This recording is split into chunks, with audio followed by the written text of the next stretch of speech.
হরে কৃষ্ণ হরে কৃষ্ণ হরে কৃষ্ণ হরে কৃষ্ণ কৃষ্ণ কৃষ্ণ কৃষ্ণ কৃষ্ণ হরে হরে হরে হরে হরে রাম হরে রাম হরে রাম হরে রাম রাম রাম রাম রাম হরে হরে। হরে। আজকে যোগিনী একাদশী জন্য আমরা সবাই একত্রিত হয়েছি।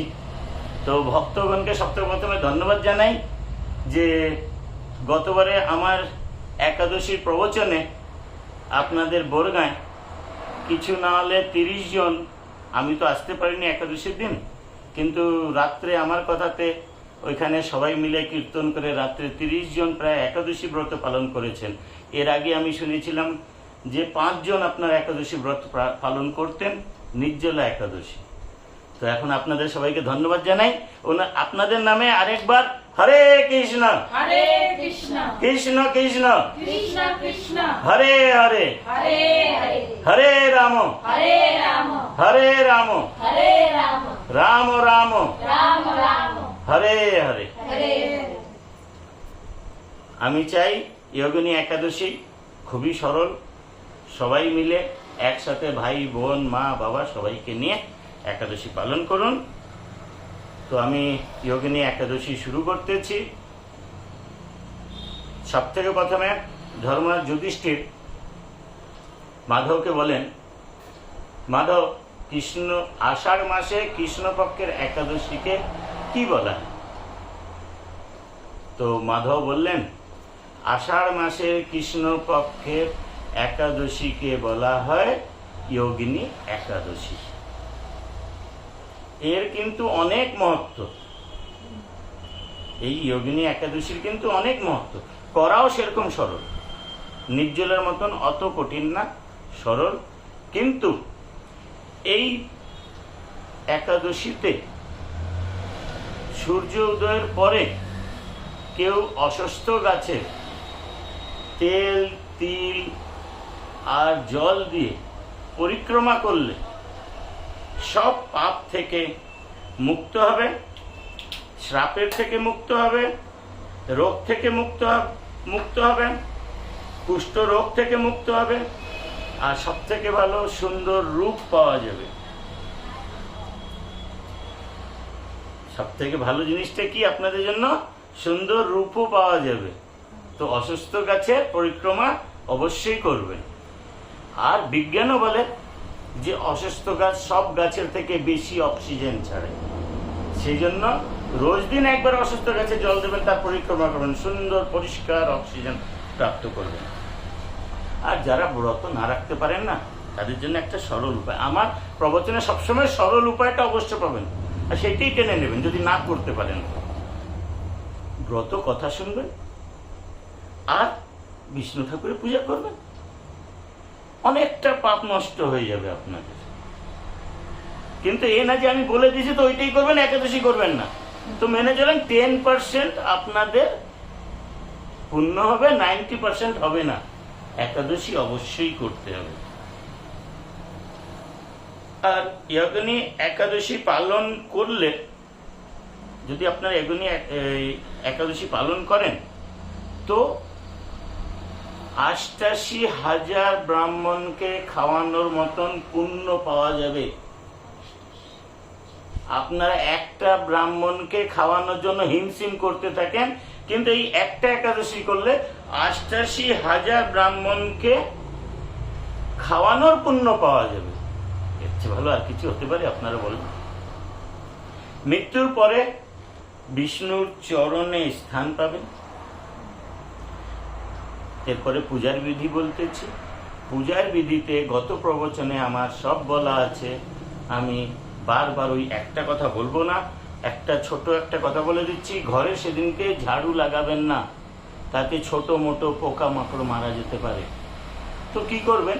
গঙ্গা জল জলে মিলিয়ে একটু ছিটিয়ে দেবেন। একদিন ঝাড়ু না লাগালে ঠাকুরের পূজা করতেছে এমন কিচ্ছু হবে না। আর সেদিনকে সুন্দর কাণ্ডের পাঠ অবশ্য শুনবেন, সুন্দর কাণ্ডের পাঠ অবশ্য শুনবেন। নাম কীর্তন করা চাই, 25টা মালা করা চাই। এই জিনিসটা বারবার বলেছি, আর আমি রিপিট করব না। একাদশী পালনের সময় বলতেছি আপনার মঙ্গলবার 2 তারিখ 2 জুলাই ভোর 5:30 থেকে বুধবার 3 জুলাই ভোর 5:30 পর্যন্ত ব্রত রাখবেন। আর 5:30 থেকে 7:10 পর্যন্ত ব্রত পালন করবেন। এই জিনিসটা সবসময় মনে রাখবেন, ব্রত পালনের টাইম কিন্তু সঠিক হওয়া চাই, না হলে আপনার ব্রত করার কোনো লাভ নেই। আমাকে ভক্তরা গতবারেও জিজ্ঞেস করেছিল, প্রভুজি একাদশীটা কি, বৈষ্ণবটা কি, 2 দিন একাদশী আছে, প্রথম দিন কেন করি না? এইসব প্রশ্ন আমার কাছে আসছিল, তাই আমি বললাম আজকে বেশি লম্বা হয়ে যাবে, আগের প্রবচনে আপনাদের এর উত্তর দেব। তো একাদশীটা কি আপনারা কি বলতে পারবেন? একাদশী মানে 11 দিন, 11 দিনের দিনই একাদশী, সেই জন্য তার নাম হলো একাদশী। প্রথম কথা, মাসে 2টা একাদশী হয়, একটা শুক্লপক্ষ একাদশী আর একটা কৃষ্ণপক্ষ একাদশী। শুক্লপক্ষ একাদশীতে চন্দ্রমা পূর্ণিমার দিকে যায়, আর কৃষ্ণপক্ষের একাদশীতে চন্দ্রমা পূর্ণিমা থেকে অমাবস্যার দিকে যায়।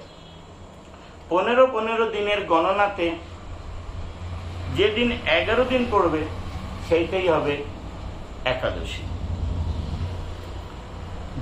গ্রন্থে আছে একাদশীরও একটি রূপ হয়,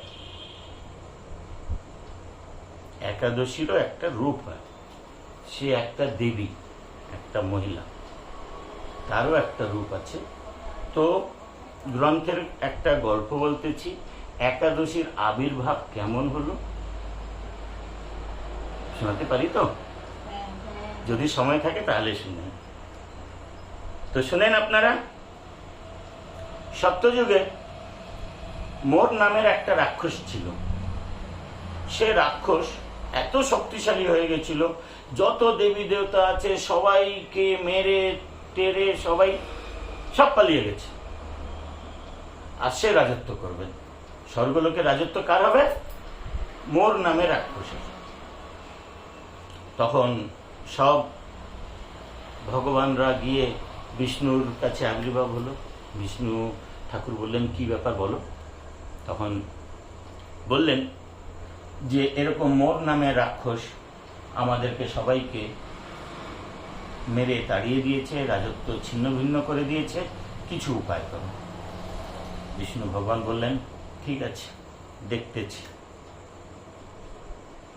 তো বিষ্ণু ভগবান গেলেন মোর রাক্ষসের সাথে লড়াই করতে। তখন মোর রাক্ষস দেখলো যে আমি তো পারছি না, খুব বলশালী বিষ্ণু ঠাকুর, আমি নরম পড়ে যাচ্ছি, লড়াই তো পারছি না। সে পালিয়ে গেল। পালিয়ে যাওয়াতে বিষ্ণু ঠাকুর ছেড়ে দিল। যখন কেউ পালিয়ে যায় তার পিছনে না করে তাকে ছেড়ে দিল। একবার কি হয়, বিষ্ণু ঠাকুর বদ্রিকা আশ্রমে যায়, যাওয়ার পরে ওইখানে বিশ্রাম করে এবং ঘুমিয়েও যায়। যখন বিষ্ণু ভগবান ওইখানে যাচ্ছিলেন, মোর নামে রাক্ষসটা দেখে নিয়েছিলেন যে বিষ্ণু ঠাকুর কোথায় যাচ্ছে, বদ্রিকা আশ্রম। যখন শয়নে ছিলেন বিষ্ণু ঠাকুর, তখন মোর নামের রাক্ষসটা অস্ত্র নিয়ে তার উপরে প্রতিঘাত করবেই। তখনই বিষ্ণু ঠাকুর তো ঘুমিয়ে আছে, সে তো কিচ্ছু জানে না, তার শরীর থেকে একটা দেবীর আবির্ভাব হয়। একেবারে প্রচন্ড লম্বা চড়া, হাতে অস্ত্র নিয়ে, চোখে লাল লাল, একেবারে চুল টুল বিকরানো, মানে একবারে বিকৃতি চেহারা। তাকে দেখে সে মহিলার উপরে তো হাত উঠানো যায় না, সে দাঁড়িয়ে যায়। আর সে দেবীর হুঙ্কারে যে গর্জন মুখ থেকে ছেড়েছে, তাতে মোর রাক্ষস সে মৃত্যু হয়। খালি মুখের গর্জনেই সে তার মৃত্যু হয়ে যায়। তারপরে বিষ্ণু ঠাকুরের ঘুম ভাঙে। উঠার পরে দেখে, দেবী তুমি কে? বলে আমি তোমার শরীর থেকেই উৎপন্ন হয়েছি, আর আমি মোর রাক্ষসের বধ করেছি। তুমি বধ করেছো? বলে হ্যাঁ। তুমি বর চাও, যা বর চাওয়ার চাও, আমি তোমাকে বর দেব। তখন সে বলে, দেবী বলে, আমাকে এমন শক্তি দাও যাতে আমার কেউ আহ্বান করবে সে পূর্ণ হবে, সে পাপ থেকে পূর্ণ হয়ে যাবে, তার পুরো পাপ শেষ হয়ে যাবে। তো বিষ্ণু ঠাকুর বলল তথাস্তু, কিন্তু তুমি বাস করবে কোথায়? বলে কোথায় বাস করব? তুমি তীর্থস্থানে বাস করবে, সেইখানে কেউ যাক তীর্থস্থানে ভক্তিরূপে যাক, ওইখানে তোমার আশীর্বাদে পূর্ণ হয়ে যাবে, পাপ থেকে পূর্ণ হয়ে যাবে। আর আজকে সেই গণনাতে 11 দিনের দিন হচ্ছে আজকে, তো সেজন্য তোমার নাম দেওয়া হলো একাদশী। তোমার নাম দেওয়া হলো একাদশী। এখন এই একাদশী ব্রত আজকের দিনে কেউ বি ভক্তি সহকারে করবে, সে পাপ থেকে পূর্ণ হয়ে যাবে। সেই জন্য বলা হয় তীর্থস্থানে গেলে পাপ থেকে পূর্ণ হয়ে যাবে। একটা ঘটনা বলতেছি, জগন্নাথপুরী তো আপনারা গেছেন, জগন্নাথপুরীতে কোনো সময় দেখেছেন উঠার সময় একটা সিঁড়িতে কালো পাথর আছে? কেউ দেখেছেন? দেখেছেন কিন্তু ধ্যান নেই হয়তো। কি হয়, ওইখানে অকারণেও যদি কেউ পুরী মন্দিরে যায়, অকারণেও যদি পুরী মন্দিরে ভক্তি সহকারেও যদি না যায়, সে পাপ থেকে পূর্ণ হয়ে যায়। তো যমরাজ বলে, এই মন্দিরে আসলে সবাই তো পূর্ণ হয়ে গেল, তাহলে আর আমার কি কাজ? তো বলে, এই যে সামনে পাথর একটা দিলাম তোমাকে, কালো একটা পাথর দিলাম সামনে মন্দিরের সামনে, এর উপর দিয়ে যে যাবে সে পুণ্য কামাবে, কিন্তু রিটার্ন যদি ফিরত যদি ওই সিঁড়ির উপর দিয়ে আসে তাহলে সে নরকে যাবে। তো সিঁড়িতে ওঠার সময় যমরাজের উপরে পা রেখে যাও, আর বেরানোর সময় 2 দুয়ার আছে 2 সাইডে, ওদিক দিয়ে নামো। সেরকম যখন একাদশীকে বিষ্ণু ঠাকুর বর দিলেন, তখন যমরাজ্যেও বিষ্ণু ঠাকুরের একটা আবির্ভাব ঠাকুর, সে বলেন আমার কি কাজ তাহলে থাকলো, সবাই একাদশী করে নিল তো আমার কি কাজ থাকলো। তখন উনার আবার বলেন, আমি তোমাকে যত অন্ন আছে সেই অন্নর মধ্যে ব্রহ্মা ঠাকুরের বাস করাচ্ছি। তো অন্ন খেলে ব্রহ্মহত্যা হবে, ব্রহ্মহত্যা হলে নরকে যাবে। তো এবার আপনাদেরকে জিজ্ঞেস করতে চাই, একাদশীতে অন্ন খাবেন? মোটেও খাবেন না।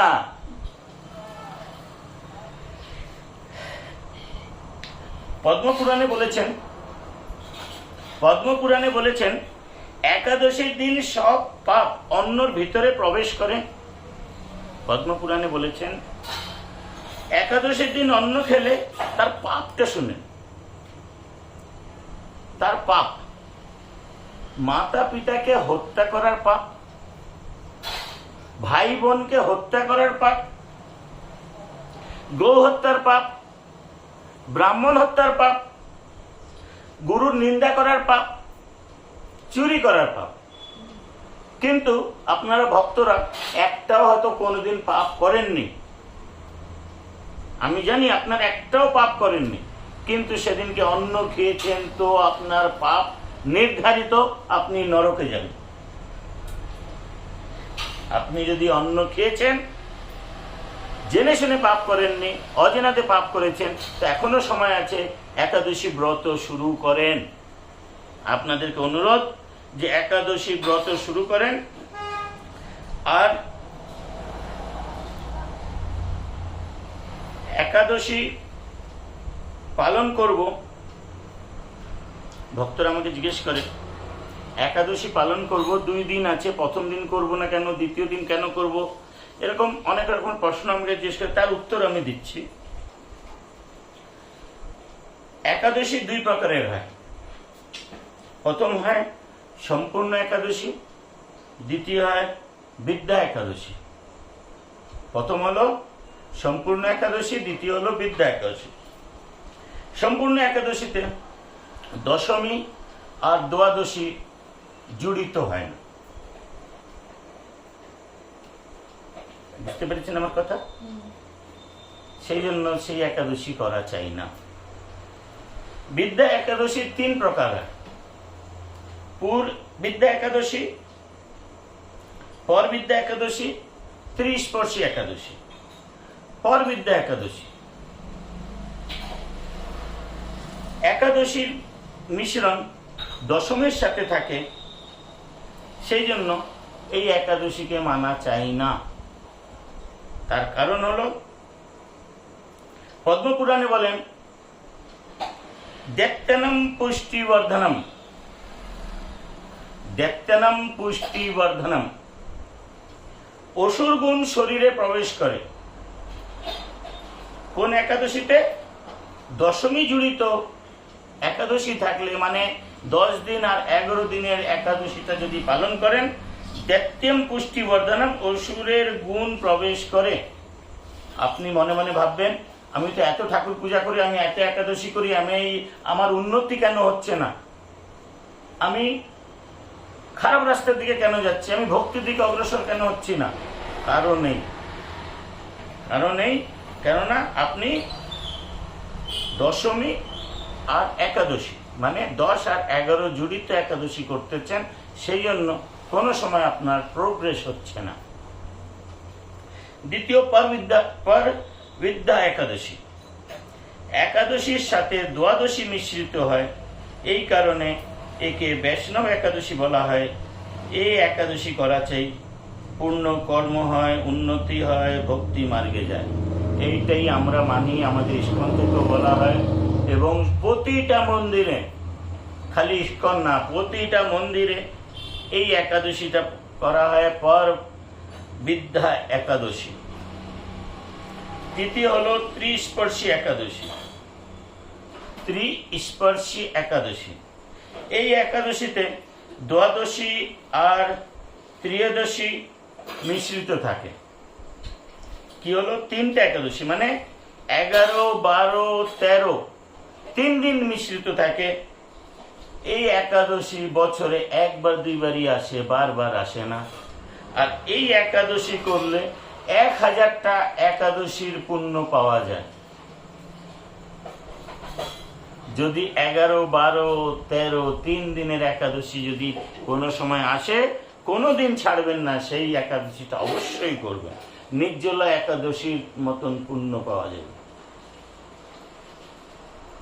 মানুষ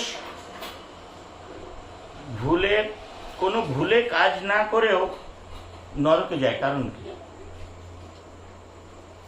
আপনি জানেন আমি কোনো ভুল কাজ করছি না, কিন্তু আপনি নরকে যাচ্ছেন। তার কারণ শুনুন। মানুষ নিজের শরীর থেকে 11টা ভুল করে, নিজের শরীর থেকে 11টা ভুল করে। 5টা জ্ঞানেন্দ্রিয়, 5টা কামেন্দ্রিয়, আর 1টা মন।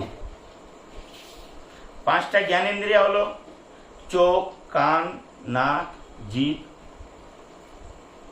শরীরের চামড়া।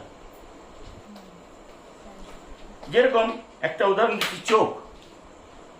খারাপ কাজ হচ্ছে দেখতেছি, কিন্তু আমি খারাপ কাজটা প্রতিবাদ করছি, তো দোষের নিজে হচ্ছে।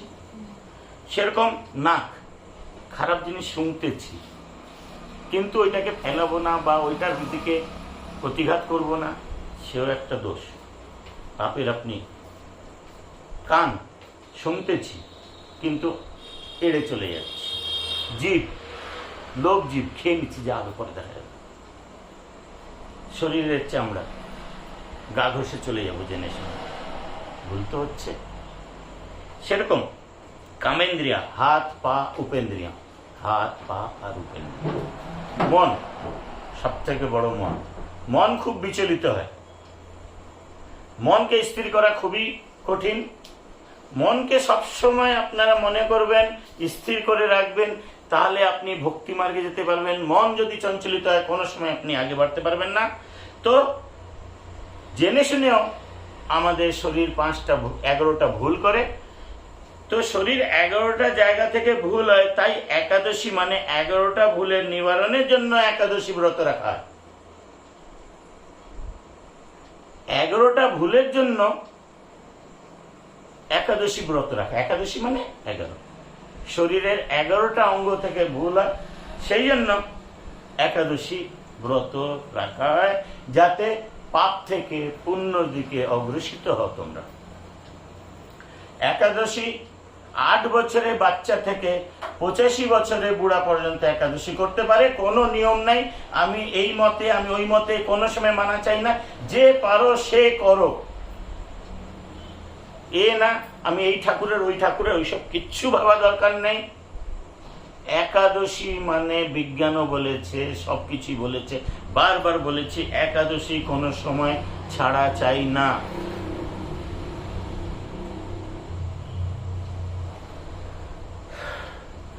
মানুষকে 3টা নিষ্ঠা অবশ্য পালন করা চাই, না হলে পশু তুল্য।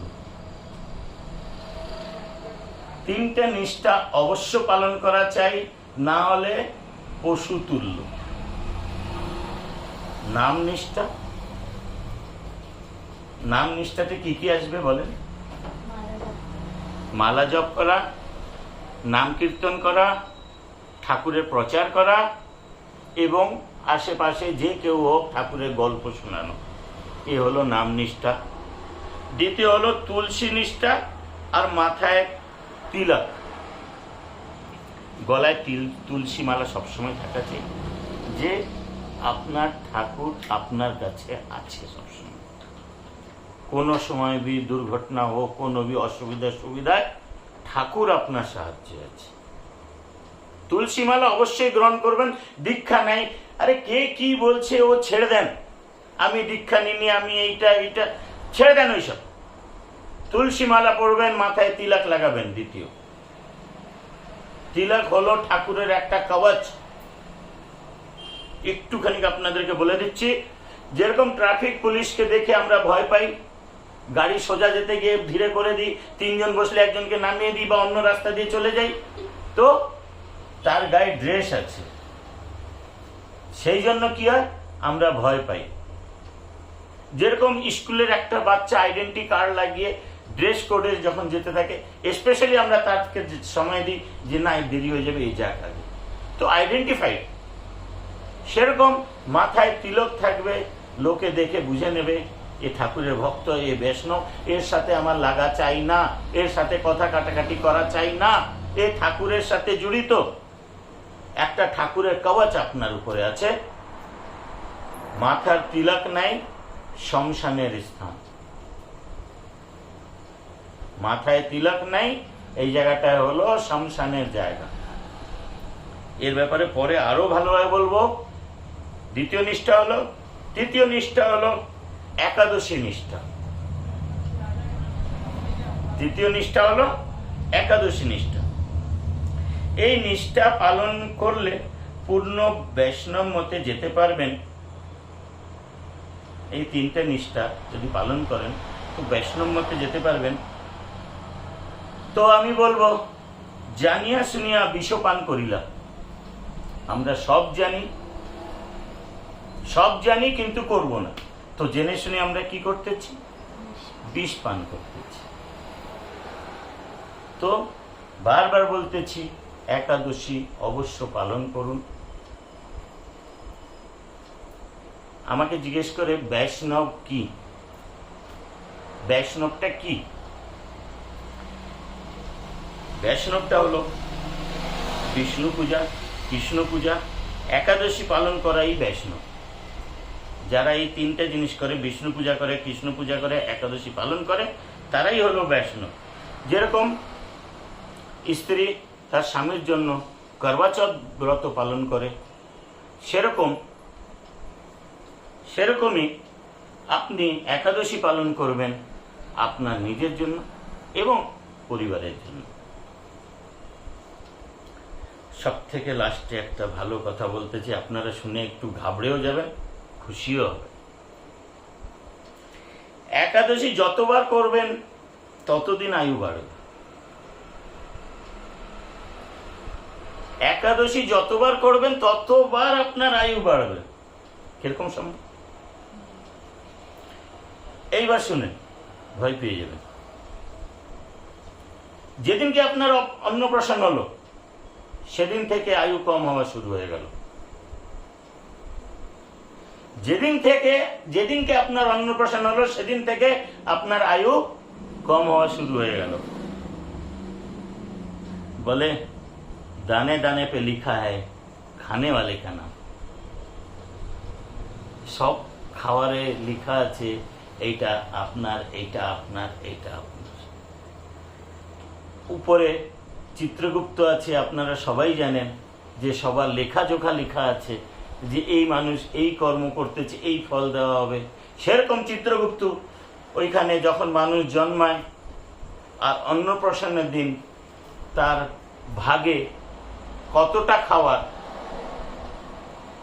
জীবন ভরে কতটা খাওয়ার, তার জন্য সেটা রেখে দেওয়া হয়। চিত্রগুপ্ত তখনই যে মানুষ জন্মায়, জন্মানোর পরে অন্নপ্রাশনের দিন তার জন্য কতটা খাওয়ার তার জন্য রেখে দেওয়া হয়। এর বয়স কত, এর খাওয়ার কত, ততটা রেখে দেওয়া হবে। তো একটা একাদশী করবেন, তো একদিনের তো অন্ন খাচ্ছেন না আপনারা, একদিনের আয়ু বাড়লো। আরেকটা একাদশী করলেন, আরেকটা আয়ু বাড়লো। এই জন্য আপনারা একাদশী অবশ্য করবেন, একাদশী অবশ্যই করবেন। ভাই বোন, বাবা মা, বন্ধু বান্ধব সবাইকে নিয়ে একাদশী অবশ্যই পালন করুন।